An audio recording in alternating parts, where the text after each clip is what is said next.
sommes en Christ, il est impossible pour lui de nous atteindre. Amen. Amen. Amen. C'est ça la valeur de l'ancienneté. Ils sont là pour nous conseiller. Mais aussi lorsqu'on dit que les enfants sont mal éduqués, les gens qu'on insulte, ce sont les vieux.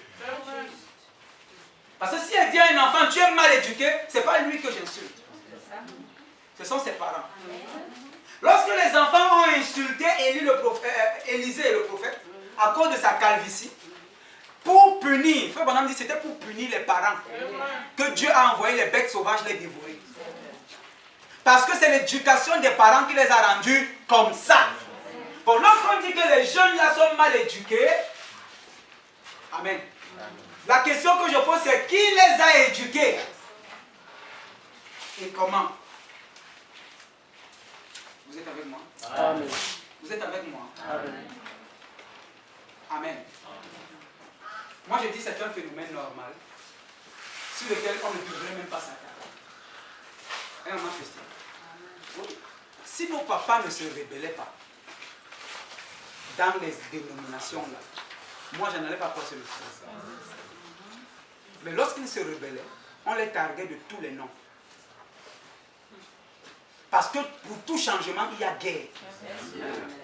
Il n'y a pas de changement sans guerre. Si tu veux te marier, il y aura guerre avec tes amis, guerre avec ta famille, guerre avec les gens. Parce que tu es en train de changer de statut. Même lorsque tu commences à travailler, il y aura guerre avec tes amis parce que tu ne vas plus manger des beignets en route avec eux. Ou bien jouer au ludo, quand tu es avec eux, tu es maintenant occupé, il y aura guerre. Oh, n'est-ce pas, maintenant qu'il travaille, n'est-ce pas, il se prend pour un gars. Toi-même, tu vois qu'il est quoi? Je ne sais pas si vous êtes avec moi. Amen. Pour tout changement, il y a guerre. C'est pourquoi il y a la guerre là dehors. Il y a une guerre. Les gens disent non, c'est pas comme ça. Les vieux disent que non, ramenez-nous à l'ancien évangile.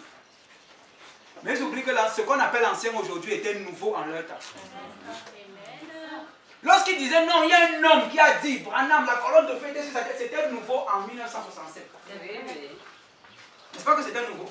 Et leurs anciens, le temps là, disaient que non, ça on ne connaît pas. Ramenez-vous nous dans l'ancien évangile. Et aussi leur ancien évangile là, c'était celui-ci. C'était peut-être fini. Amen. Ou bien John Wesley. Oh, l'ancien évangile est ici en bas. Amen. Jésus-Christ lui-même. Vous êtes avec moi? L'ancien évangile, c'est les paraboles. L'ancien évangile, c'est simple. Ça veut dire aux gens que vous êtes sauvés. L'évangile veut dire bonne nouvelle. Amen. Et la bonne nouvelle, c'est que vous êtes des sauvés. Amen. Parce que vous êtes des dieux. Amen. Ah, c'est un peu fort. N'est-ce pas? Pour certains, parce que vous là, vous buvez de l'alcool fort depuis. Amen. Amen. Amen. Amen. Parce que nous ici, nous croyons que si le chien donne naissance au chien, si le chat donne naissance au chat, alors Dieu, son fils aussi est Dieu. Amen. Amen. Amen. Seulement qu'il n'est pas de même calibre. Alléluia. Parce qu'il est dit, tout est possible à Dieu, n'est-ce pas? Tout. Donc ça veut dire qu'il est omnipotent. Tout est possible à Dieu. Tout sauf rien. Mais la même Bible dit aussi, tout est possible à celui qui croit. Amen. Donc ça veut dire que dans l'univers, il n'y a que deux personnes qui peuvent tout. Alléluia. Dieu et ceux qui croient. Amen. Or, ceux qui croient, ce sont les fils de Dieu. Amen. Et comme ils sont Dieu, ils peuvent tout. Amen. Par la prière. Amen. Amen. Ça va, n'est-ce pas? Amen. Amen. Amen. Lorsque Hérode a appris qu'il y a un roi des Juifs qui est né, Amen. N'est-ce pas, il a voulu tuer tout le monde. Pourquoi? Ça apportait un changement. Et l'être humain n'aime pas le changement. Vous êtes avec moi? Amen. Que le Seigneur vous bénisse. Amen. Mais il y a plusieurs manières de régler ces problèmes. D'où, comme je dis, gestion de conflit. Que le Seigneur vous bénisse. Amen. Amen. Voici les manières de régler les problèmes. Et nous allons un peu voir ensemble ce qu'on peut faire pour régler ce problème. Amen.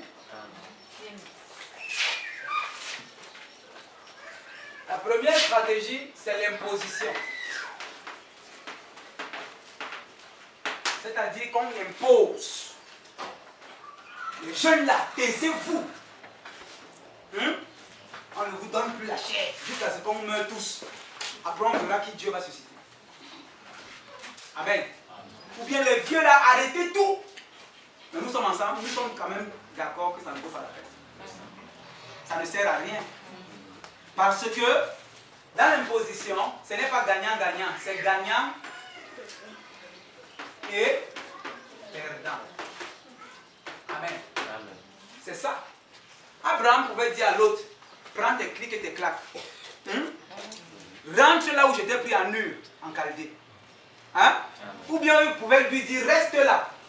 Mais j'achète tous tes servants, ils deviennent mes serviteurs. Vous voyez que ça allait être gagnant-perdant. Ça n'allait pas donner. Amen. Mais il y a une stratégie que j'aime bien. Et c'est ce que la fourmi même nous enseigne. C'est la collaboration. Amen. Moi, je ne vois pas les ministres de Dieu en tant que vieux, en tant que jeune. Mais je les vois en tant que collaborateurs. Amen. Ce que je ne peux pas, tu le pourras pour moi. Ce que je ne sais pas, tu le sauras pour moi. Et on dit, si jeunesse savait, et si vieillesse pouvait. Ce que jeune ne sait pas, vieillesse doit lui dire. Est-ce qu'il a dit doit lui imposer? Il a dit doit lui dire.